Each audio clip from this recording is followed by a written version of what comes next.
ആധാർ കാർഡുടമകൾ നിർബന്ധമായും ശ്രദ്ധിക്കേണ്ട ചില പ്രധാന വിവരങ്ങൾ പുറത്തുവിട്ടിരിക്കുകയാണ് unique identification authority of India. 5 വയസ്സിന് മുൻപ് ആധാർ എടുത്ത കുട്ടികൾക്ക് 5 വയസ്സ് പൂർത്തിയാകുമ്പോഴും പിന്നീട് 15 വയസ്സ് തികയുമ്പോഴും ബയോമെട്രിക് വിവരങ്ങൾ നിർബന്ധമായും പുതുക്കേണ്ടതുണ്ട്. കൃത്യസമയത്താണ് ഇത് ചെയ്യുന്നതെങ്കിൽ അക്ഷയ കേന്ദ്രങ്ങൾ വഴിയോ ആധാർ എൻറോൾമെന്റ് സെന്ററുകൾ വഴിയോ തികച്ചും സൗജന്യമായി ഈ സേവനം ലഭ്യമാകും.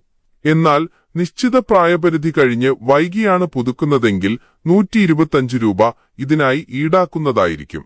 കുട്ടിക്കാലത്തെ വിരലടയാളങ്ങളിലും ഫോട്ടോയിലും വലിയ മാറ്റങ്ങൾ വരുന്നത് കണക്കിലെടുത്താണ് ഈ നടപടി. മുതിർന്നവരും 10 വർഷം കൂടുമ്പോൾ ബയോമെട്രിക്സ് അപ്ഡേറ്റ് ചെയ്യുന്നത് റേഷൻ കടകളിലും മറ്റും വിരലടയാളം കൃത്യമായി പതിയാൻ സഹായിക്കുമെന്നും അധികൃതർ വ്യക്തമാക്കുന്നു. മറ്റൊരു പ്രധാന അറിയിപ്പ് ഡോക്യുമെന്റ് അപ്ഡേഷനുമായി ബന്ധപ്പെട്ടതാണ്. നിലവിൽ ആധാർ കാർഡ് എടുത്തിട്ട് 10 വർഷത്തിൽ കൂടുതൽ ആയവർ തങ്ങളുടെ രേഖകൾ നിർബന്ധമായും പുതുക്കേണ്ടതുണ്ട്. പേര്, വിലാസം എന്നിവ തെളിയിക്കുന്ന രേഖകളുമായി അക്ഷയ കേന്ദ്രങ്ങളെ സമീപിച്ചാൽ 75 രൂപ നിരക്കിൽ ഈ സേവനം ലഭിക്കും. ആധാറിൽ മൊബൈൽ നമ്പർ ലിങ്ക് ചെയ്തിട്ടുള്ള ഉപഭോക്താക്കൾക്ക് ഓൺലൈൻ വഴി സ്വന്തമായി ഇത് സൗജന്യമായി പുതുക്കാവുന്നതാണ്. ഇതോടൊപ്പം ആധാറുമായി സ്ഥിരമായി ഉപയോഗിക്കുന്ന മൊബൈൽ നമ്പറും ഇമെയിൽ ഐഡിയും ലിങ്ക് ചെയ്യേണ്ടത് അത്യന്താപേക്ഷിതമാണ്.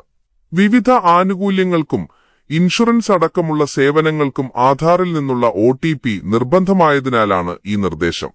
മൊബൈൽ ഫോൺ കയ്യിലില്ലാത്ത സാഹചര്യങ്ങളിലും ഇമെയിൽ ID വഴി OTP ലഭ്യമാക്കാൻ ഈ സംവിധാനത്തിലൂടെ സാധിക്കും. മൊബൈൽ നമ്പർ ലിങ്ക് ചെയ്തവർക്ക് ആധാർ ആപ്ലിക്കേഷൻ വഴി സൗജന്യമായി ഇമെയിൽ ID അപ്ഡേറ്റ് ചെയ്യാൻ സാധിക്കുന്നതാണ്.